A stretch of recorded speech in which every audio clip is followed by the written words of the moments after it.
Hey folks, my name is Brady and we are back with another React video, and today we're going to be checking out more OverSimplified. We're going to be wrapping up, I think, the Mini Wars series. I don't know if he actually has intentions of continuing it or not. I'm sure he will at some point, but this is the last one that is currently out in the Mini Wars series, which should be a lot of fun. It's the Emu War, which we've already talked about a little bit on this channel, so at least I have a little bit of background, very basic background, but I don't know how much there is to know about the Emu War. Who knows how much of this is actually going to be different from what I've actually been exposed to. The funny thing about it is that Americans have this very, I don't want to call it idealized idea of Australia, because I wouldn't say it's that. We have this idea of Australia as this like crazy, just completely insane, scary place. And the idea of the Emu War, the first time I heard about it, I'm just like, yeah, that's pretty stray of them.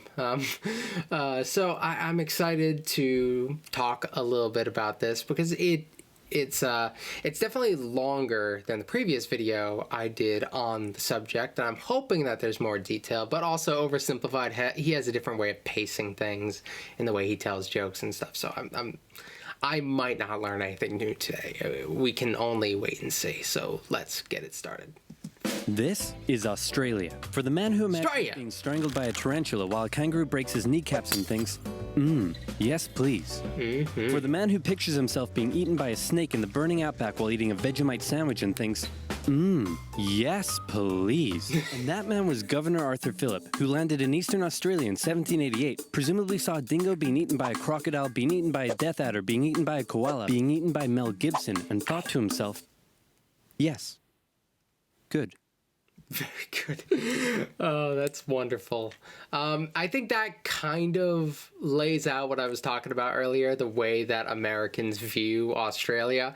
And there's a little bit of truth behind the absurdity when you think about, like, how crazy some of the creatures that they have being on what is just like a really, really large island. They're unique. They have a lot of creatures that we would not be familiar with. Their spiders are apparently huge. Everything about it is just completely terrifying. I also love the use of Straya, because I've always been fascinated with Australia since I learned that they basically have rednecks. I think they have another word for it, but in America we have rednecks and we have the Murica when something is like loudly and belligerently American. We use the term Murica, and they have Straya, which is kind of a relatable equivalent, which I think is very funny. Now I know what you're thinking, but oversimplified, the British didn't discover Australia, the Vikings did. And you'd be wrong. I'm not sure why you'd think that. But hey, honestly, you could convince me somehow. Then why don't you check out today's sponsor? Vikings War of Clans was inspired by the PC strategy and RPG games of the 90s we all loved, like Age of Empires. I would normally, I want to skip it, but I respect the segue so much that I feel bad about skipping it. So I'm just going to talk your own playstyle loudly so addictive over the ad. 20 million online players are constantly changing the way it evolves by never-ending fighting. Thought about playing mobile games, forging new alliances, and like competing in live events. on here. Support my Sounds channel like a terrible by downloading idea Vikings for free, though. only from my links in the description. This link is below, definitely get not the special bonus even available anymore. And a protective shield. What were we talking about? Buy. Oh, we're in New York now. Great. The market will continue to grow forever. But what if it doesn't? Oh crap, I never thought of that. Sell. And the stock market crashed, which led to economic downturn, which meant banks wouldn't lend anyone any money, which led to more economic downturn, which meant everyone stopped buying stuff, which led to more economic downturn. And hey, what if all the crops in the Great Plains were destroyed in a drought and then a big dust storm engulfed the area? That's right, more economic downturn. And in an effort to combat the crisis, for most of my life, when I was learning history, the market crash was always taught in a very America-centric way, and I think there's a lot of value to that, but it's very fun learning. Well, another strange use of the word fun. It's very interesting to see the impact outside of the United States. I've learned in a few places, not as much in Australia, outside of what I've already learned in like the background leading up to the Emu War. But it's very interesting seeing the globalistic economic domino effect, I suppose. America began imposing tariffs on foreign imports, which made the economic downturn go global, and the Earth got really depressed. But one nation that was hit harder than most by the whole affair, Australia. The problem for Australia was that it relied heavily on its export industries, and in the current economic climate, no one was buying. To make things worse, Australia had introduced its own currency and pegged it onto the gold standard via the British pound. Oh, no. But then the UK started messing with its own peg on the gold standard, and if this is starting to sound confusing, then let me oversimplify it for you. Hey UK, looks like my car is broken down. Want to give me a tow? No problem, friend. I got you. Oh yeah, and they get in on the right of the car. That's a good attention to detail. More economic downturn. The point I'm trying to make is things weren't good, and in particular, it was Australia's farmers that were suffering most. After the First World War, Australia had given returning veterans land for farming, but with the current economic crisis, the farmers just weren't making enough money, and many left to go find work. There was that, and I've also learned on a couple occasions that Australian farmland is just generally not that good to begin with, so having not so good farmland on top of the economic crisis makes actually getting what you can out of that farmland all the more important. Work in the cities, but for those who remained, things were about to get even worse. Before we get into that, it's time for some cultural exchange. My national bird is the bull. You're one of those. It's a strong patriotic symbol of America and a deeply valued and protected species. My national bird is the peafowl. It's a beautiful creature whose vivid colors represent India, so we list it as a protected species. My national bird is the emu, and it's a pest. Also bloody delicious. Emus, Dude. 6 feet tall, 90 to 120 pounds, and able... We don't have birds like that just kind of running around here, so it's so hard to relate to. I think emus are like so cool, and honestly I think they're kind of beautiful in a lot of ways. Like, that might seem weird. I have a bird thing though, like just birds in general are just majestic and awesome to me. Like, I get excited every time I see a turkey crossing the street, or every time I see like a Canadian goose running by or whatever, like anything. So if I saw an emu, I would just like crap myself with excitement. But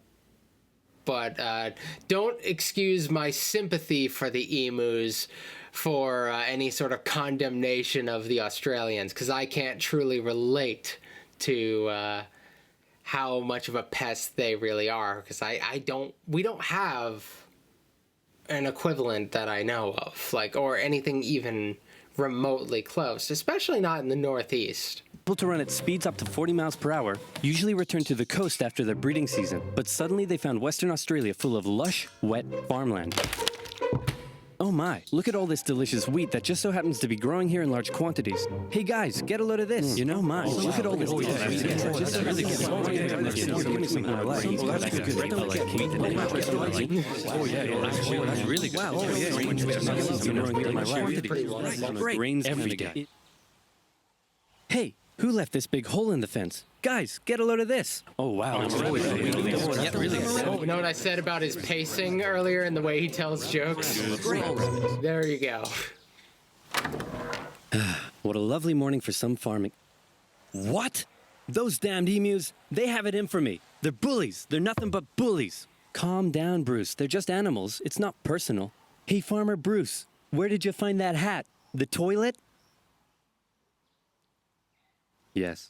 20,000 emus cost the already struggling farmers millions more pounds in lost crops. And they're going to be starving. So this is like if you don't get food, you might literally starve unless the government steps in and somehow finds a way to subsidize them. And they're going to be seeking subsidies, which, of course, there's going to be a little bit of hesitation to dish out assistance for, because money is not really going around all that well right now in general, so it's kind of a no-win situation. Crops and damages. The situation couldn't continue like this. Something had to be done.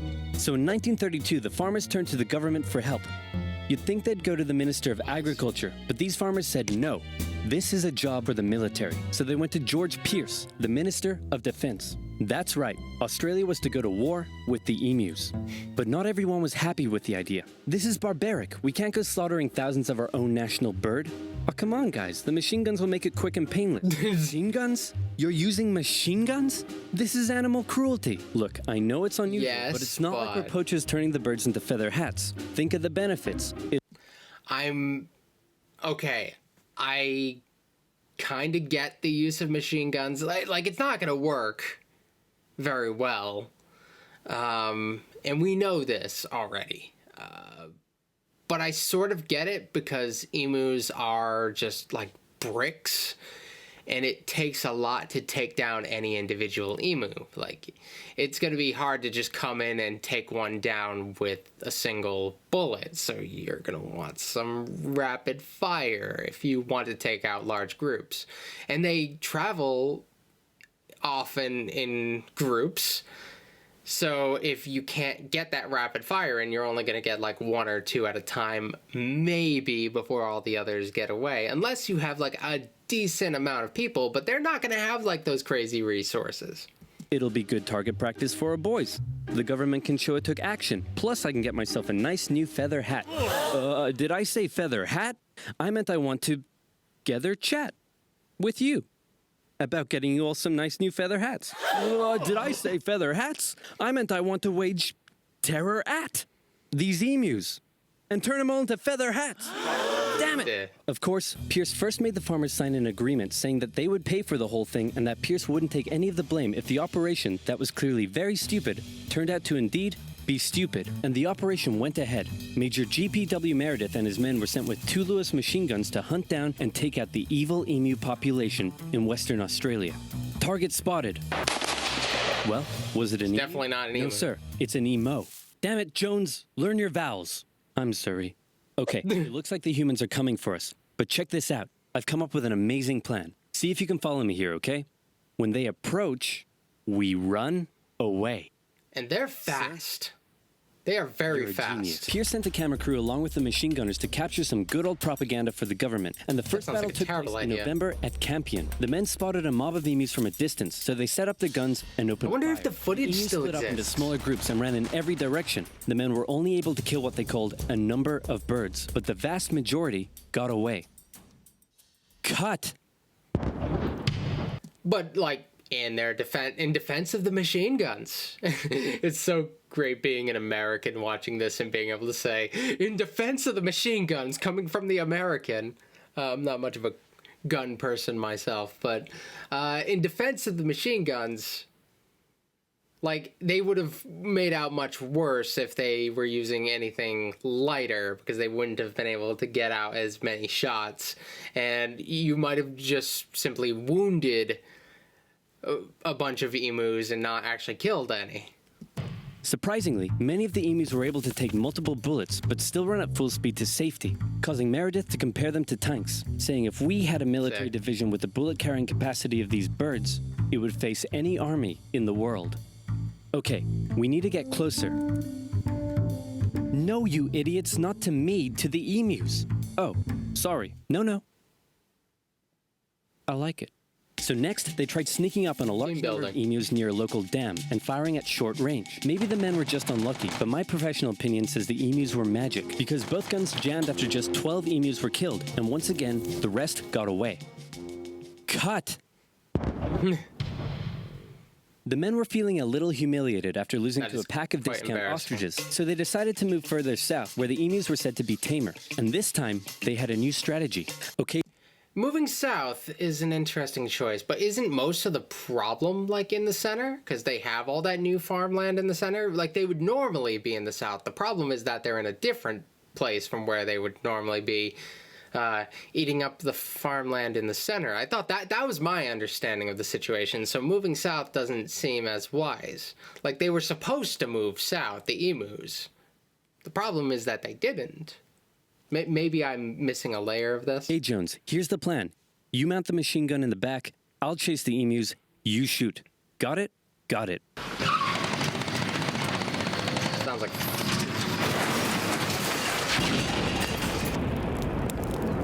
I'm gonna shove that camera up your... The operation was a fiasco, and the press had a field day. In Parliament, Pierce was lambasted, and an opposition party member suggested that medals should be handed out to the emus, who had won every round so far. Pierce, feeling quite humiliated, called the operation off, but 4 days later, the farmers approached again and said, "Hey man, the emus are still eating all our crops. Can you send the army back?" They are starving. Pierce was like, they need help. "Yeah, okay." So the operation was... So you either help them out with the emu problem, or you give them a subsidy, or a little bit of both, because they need their crops to feed themselves, or they need money, and they would have to, like, I don't know, get imported food or whatever they could do to get through this. I don't know how long the Emu War was. I don't believe it was all that long.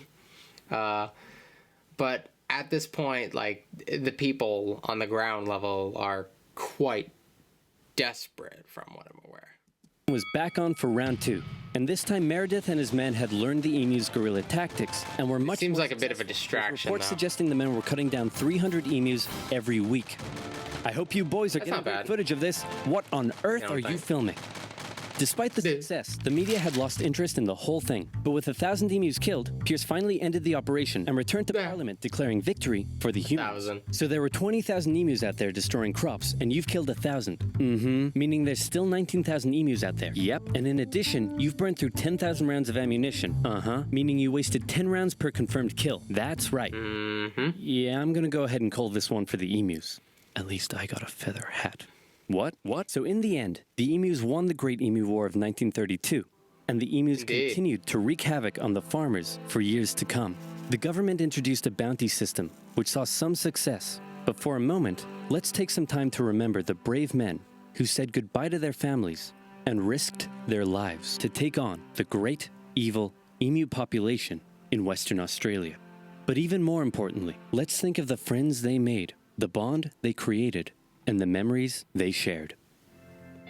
Take me home to golden fields and sights pretty beautiful, actually. Days gone by. It's where the heart lies with stories on. Hey, guys, I solved the emu crisis. Cool. Really? How? I just made some better fences. Oh, did they do that?